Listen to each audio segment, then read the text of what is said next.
Bonjour, nous sommes Bonjour. en présence du président de l'association Gaïa 21, Yvan Claude. Donc on entend beaucoup parler du changement climatique, mais vous avez une approche différente?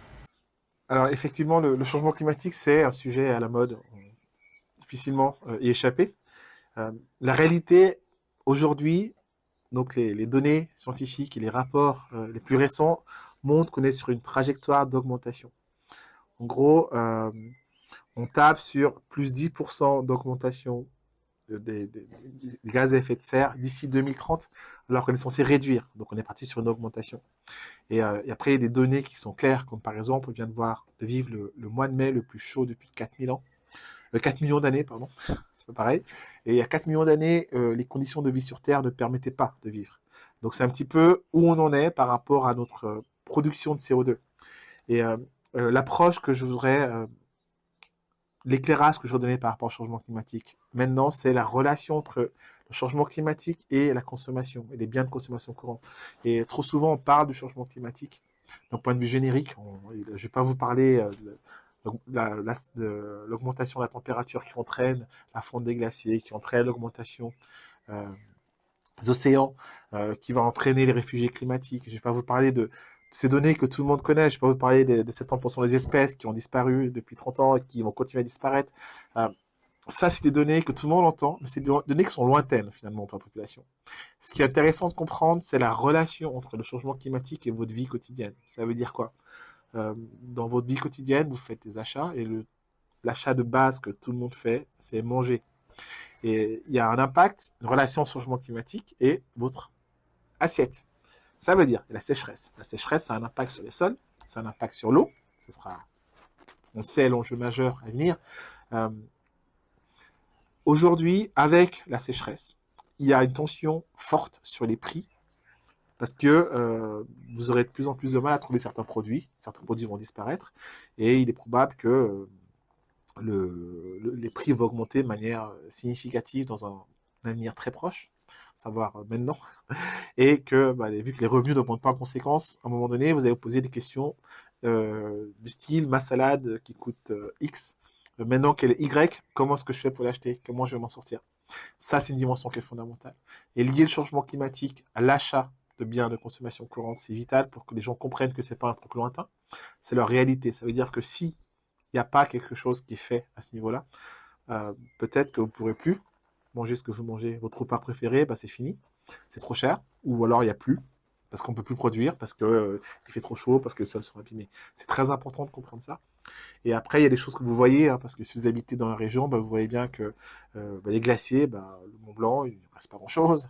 Les gros glaciers ils disparaissent. Vous voyez que les forêts, je crois que 50%, c'est 30% des arbres sur pied, des stocks d'arbres sur pied de moins de 5 ans, qui sont morts. Euh, Vous avez des dimensions que vous pouvez visiter vous dans votre quand vous allez à la montagne, vous voyez très bien la différence. C'est quelque chose qui va s'accentuer, c'est quelque chose qui va devenir beaucoup plus grave. Et le plus important, ça va toucher votre pouvoir d'achat.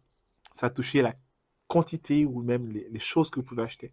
Ça va toucher votre assiette, ça va toucher votre vie quotidienne. Donc, ne pas comprendre la relation entre le changement climatique et comment ça affecte votre quotidien, bah, c'est s'ouvrir la porte pour se prendre un grand mur, en fait. Parce que si on ne fait pas quelque chose, bah, c'est ce qui va se passer.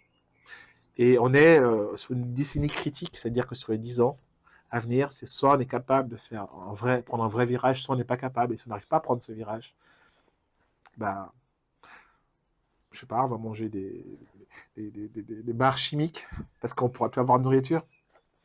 Alors voilà. Et dans ce contexte, comment l'association Gaïa se positionne-t-elle? Alors Gaïa, dans ce contexte, qu'est-ce que c'est? Gaïa, c'est une initiative de la société civile. C'est une association à but non lucratif qui a pour but de créer des solutions pour faciliter la transition écologique. C'est une association qui existe depuis 17 ans, qui est à Genève, et qui n'a pas une dimension purement suisse-suisse, mais une dimension globale. Elle est composée à 100% de bénévoles, et notre mission, notre vision, c'est de mettre en place des solutions pour que les acteurs, les individus, les familles, les entreprises, les administrations, les villes, les régions puissent faciliter la transition écologique. Donc ça, c'est notre mission. Et dans ce cadre-là, nous, on a développé un programme de recherche. Et dans le cadre de ce programme de recherche, on met à disposition des outils, des logiciels ou des applications pour que les individus, les familles, les entreprises, l'État puissent changer et mesurer le changement. Ça, c'est notre mission. Donc là, aujourd'hui, vous avez besoin de faire un coup de gueule. Oui, effectivement. Il est important qu'on ait maintenant quelque chose qui passe au niveau de l'information. Je vais donner un contexte. Nous, j'expliquais juste avant qu'on était une association à but non lucratif, composée à 100% de bénévoles. Il faut savoir qu'en 17 ans d'existence, on n'a jamais eu un franc de subvention, que ce soit la Suisse ou d'une autre source, et que notre travail est basé sur notre vision du fait qu'on a le besoin de faire quelque chose pour assurer un avenir pour la planète. C'est très important de comprendre pourquoi on fait ce qu'on fait. Maintenant, avec notre méthode, notre méthodologie, avec notre façon de travailler, on arrive à créer des choses. Et on a un projet, ça correspond à peu ou prou entre 10 et 13 ans de recherche. Ce projet, en fait, il a pour but de répondre à une dimension qui est fondamentale. Où trouver un produit-service vert là où j'habite? Comment être sûr que ce produit il est vert? Comment est-ce que je peux rentrer en matière pour que ça fonctionne? Donc nous, on a créé une application. Cette application s'appelle le répertoire vert. C'est pas juste un outil de référencement pour les produits services verts. C'est un programme de développement de l'économie locale verte, l'économie verte, l'économie de la transition. Ça veut dire que les répertoires, c'est un programme clé en main qui est disponible pour les consommateurs gratuitement et qui permet de trouver là où vous habitez un produit à service vert. De l'autre côté, ça permet également à quelqu'un qui propose un produit service vert d'être visible, d'être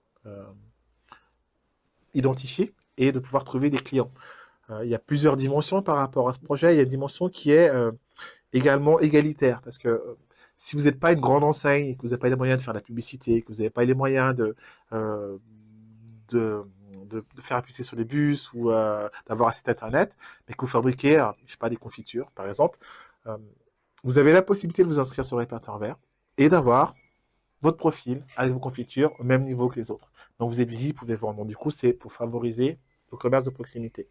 Après, c'est une autre dimension qui est liée au fait qu'il y a une grosse pression au niveau des prix parce qu'il y a un système où les gros distributeurs prennent la plupart de la production et ils prennent des grosses marges et pas forcément quelque chose qui est donné en conséquence, que ce soit pour les agriculteurs ou d'autres corps de métier. Et l'idée, c'est de pouvoir permettre qu'il y ait un partage plus équitable des richesses pour que justement l'économie locale se développe. Et on a mesuré les impacts de ce répertoire vert. On parle de plus de 300 emplois créés sur 3 ans dans les 150 km de Genève. On parle de plusieurs millions de bénéfices fiscaux pour les administrations. Et on parle de la création d'un nom considérable d'entreprise et on parle de l'augmentation du revenu d'une entreprise qui est inscrite dans le répertoire vert et qui est référencée et qui est mise en avant entre 15 et 30% de son revenu. C'est un programme de développement d'économie verte locale. On l'a fait, il existe, l'application, elle sort maintenant. Et on l'a fait sans financement aucun. Donc, on a avancé, on a travaillé, le produit il est fini. Et c'est une très belle application.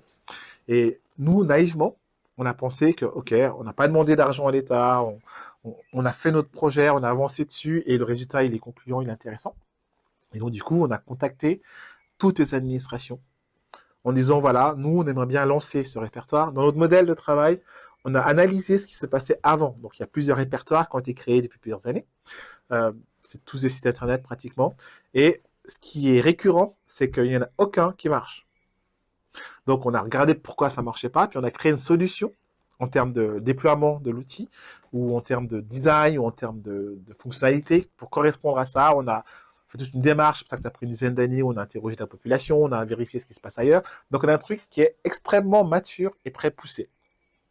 Donc, On le présente à l'État, on leur dit voilà, il est prêt, il n'y a plus qu'à.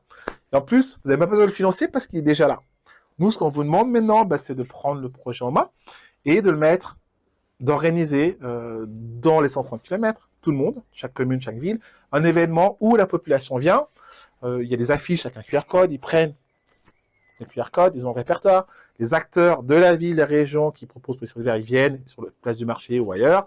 Il y a une rencontre qui se fait et immédiatement, tout le monde peut commencer à utiliser les services de tous les gens qui sont autour d'eux. Ça paraît simple comme ça. Ben non, c'est pas simple.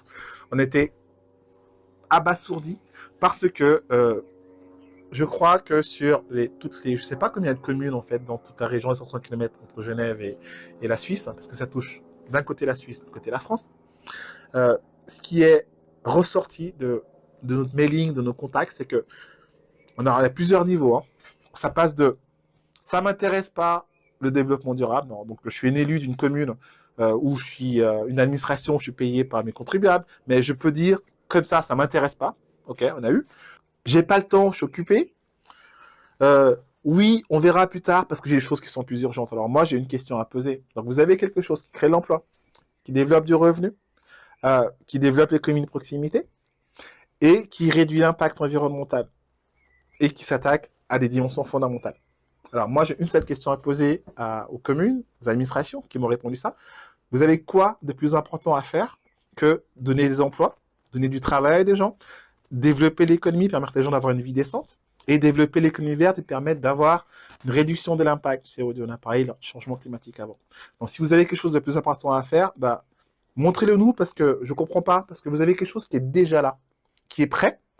Vous avez juste besoin de le prendre. On vous demande juste d'organiser un événement et de le mettre en place. On a préparé des packages, vous pouvez communiquer. On parle au niveau extrêmement local, hein, donc dans la réseau locale du coin, l'affiche sur les bus de votre ville, un événement sur la place du marché, c'est pas très compliqué à organiser. On vous donne en plus pas une date précise, on vous donne une date entre septembre et décembre pour organiser l'événement. Le but, c'est que tout le monde rentre en matière, que ça fasse une différence et qu'on puisse valoriser les impacts. On reçoit lettre morte, rien. Donc ma question c'est, qu'est-ce que vous avez de plus important à faire? Et moi, si j'habite dans une commune, dans une ville, et que j'entends que le maire ou l'administration ou le département de ma région, de ma commune, de mon canton n'est pas intéressé pour rentrer en matière, j'aurais de me poser des questions, j'aurais d'interroger ça. Alors, quand même, la réponse qu'on a, c'est nous, on fait déjà ça, ça, ça et ça. C'est la réponse standard qu'on a. Donc, moi, je reviens sur ce que j'ai expliqué tout à l'heure. On a connu le mois de mai le plus important en termes de CO2 depuis 3 millions d'années. Quel que soit ce qui est fait, dans toutes les communes, dans toutes les villes, dans toutes les régions, il y a effectivement des choses qui sont mises en place. Mais ce qui ressort de manière très claire, c'est que ça ne marche pas. C'est pas assez. Donc si on pense que ce qu'on fait, c'est suffisant, en fait, on va se prendre un gros mur parce que c'est pas assez. Donc moi, ce que je pense, c'est que toute initiative, tout projet qui tient la route, qui met en place, le gouvernement, les administrations, les entreprises, les individus, on doit être derrière, on doit aller l'avant parce que c'est une question de survie de l'espèce. C'est une question de survie de notre modèle de consommation, de notre modèle de vie. Donc, si vous pensez quelque chose de plus important que ça, il faut me dire ce que c'est parce que je ne vois pas. Mon coup de gueule, c'est qu'à un moment donné, il faut arrêter de faire semblant de faire les choses. Il faut faire les choses et que quand vous amène un truc clé en main sur un plateau, le minimum qu'on peut se faire, c'est de le valoriser parce que vous n'avez même pas financé. Donc ça, c'est le message pour les administrations. Les gens, ils sont prêts à faire un rentre matière pour acheter différemment, parce qu'il y a un système où ce ne sera pas forcément aussi cher, grâce au répertoire, justement, parce qu'une dimension, c'est de travailler sur les prix, pour qu'on puisse trouver des choses accessibles, qui soient de qualité, qui soient locales. Donc, c'est vraiment l'idée. Donc, le coup de gueule, il porte là-dessus. Donc, à un moment donné, je pense qu'il faut que les administrations cantonales, les communes et les villes prennent leurs responsabilités. Donc, si vous êtes habitant dans les 130 km de Genève, allez poser la question à vos administrations, demandez-leur pourquoi est-ce qu'ils ne font pas le nécessaire. Pourquoi est-ce qu'ils pensent que ce qu'ils font, c'est assez, alors que clairement, ce n'est pas le cas. Quel est l'objectif maintenant pour les différents acteurs? Qu'est-ce que vous attendez? Qu'est-ce qui va se passer? Du coup, maintenant, qu'est-ce qu'on attend? On attend que toutes les communes, toutes les villes, toutes les régions, les agglos, les départements, des cantons, les 130 km de Genève, entendent le message, qu'ils comprennent qu'ils ont un outil qui est déjà prêt Pas un truc qu'il faut chercher encore, un truc qu'ils n'ont même pas financé, qui est là, qui est prêt, qui sort. De toute façon, il est là maintenant. Donc, du coup, tu l'utilises. OK? Et on vous montre une seule chose. Organiser un événement avec les acteurs de votre ville ou de votre agglomération. Entre septembre et décembre, on participera à cet événement, on va vous aider pour le faire. Prenez un package, mettez ça en place. L'objectif, c'est que fin décembre, le répertoire, pour Noël, les gens puissent trouver tout ce qu'ils veulent pour acheter local, durable, et que ça crée des emplois. Et je pense qu'en ce moment, c'est pas du luxe, ces emplois. Donc, du coup, il faut y aller. Il faut développer l'économie. Il faut créer quelque chose qui va avoir un impact en entraînement positif sur l'économie locale, sur l'économie verte locale, parce qu'on parle de développer l'économie verte, pas l'économie bleue, pas un truc qui pollue, un truc qui permet de consommer la confiture de son voisin, qui permet de réduire les impacts écologiques liés au transport. Il y a plein de paramètres qui sont importants par rapport à ça. On parle de changement climatique. Il faut agir par rapport au changement climatique et arrêter d'avoir des petits projets éparses, parce que c'est un peu ça, il n'y a pas de vision, il n'y a que des idées qui sont à droite à gauche. Là, vous avez la chance d'avoir un truc qui est basé sur l'analyse, c'est 10 ans de recherche. C'est un cadeau, prenez le cadeau, organisez ça. Et normalement, si vous faites ça et que le répertoire est là, la population locale, tous les gens qui habitent, faut quand même savoir, c'est énorme, il y a près de 10 millions de personnes, en fait, c'est effrayant, qui habitent dans les 130 km de Genève. Ça fait un potentiel de consommation et de développement qui est extraordinaire. Si on arrive à amener ces gens-là à pouvoir faire des choix de consommation différents, locaux, à des prix corrects, euh, les impacts sont sans fin. Alors, mon message, vous avez quelque chose, utilisez-le. On ne vous demande pas grand-chose. Faites le minimum. De toute façon, nous, on est là. On est ouvert au dialogue. Si vous avez besoin qu'on vous donne des informations complémentaires, on a un dossier complet, on vous envoie. Si vous avez besoin qu'on vous accompagne dans une démarche de mise en place, on a toute une structure pour vous mettre en place, vous accompagner. On ne vous demande pas un investissement de temps très important. On vous demande de mettre en place quelque chose, nous on peut vous aider pour le faire. L'investissement financier pour une commune, je pense que si vous avez dépensé, je sais pas, entre 500 francs et 5000 francs pour communiquer, parce que bah, voilà, il faut la radio, les affiches, etc. Je pense que c'est un investissement qui vaut la peine, surtout compte tenu du retour sur investissement par rapport au rapport fiscal. Donc je pense qu'à un moment donné, il faut juste voilà, faire les choses. Et voilà, j'espère que vous allez vous sentir touché par cette vidéo et que si vous êtes un habitant d'une commune, vous allez voir votre maire ou vos responsables communaux, vous allez voir votre administration, vous allez écrire pour dire voilà pourquoi est-ce que maintenant vous ne mettez pas en place ça, parce que c'est là, ça existe. Alors, je compte sur vous, les habitants des 130 km de Genève, mobilisez-vous, bougez les gens, parce que tout ce qu'ils font, c'est vrai, ils font des choses. Ça, je veux pas qu'on me dise ce que j'ai pas dit, hein. Il y a un travail qui existe, qui est mis en place par les administrations aujourd'hui. Ça n'a rien à voir avec la situation il y a 20 ou 30 ans. Il y a un vrai engagement. Par contre, mois de mai, le plus haut niveau de CO2 depuis 4 millions. Ça veut dire que, encore une fois, c'est pas suffisant. Voilà. Merci.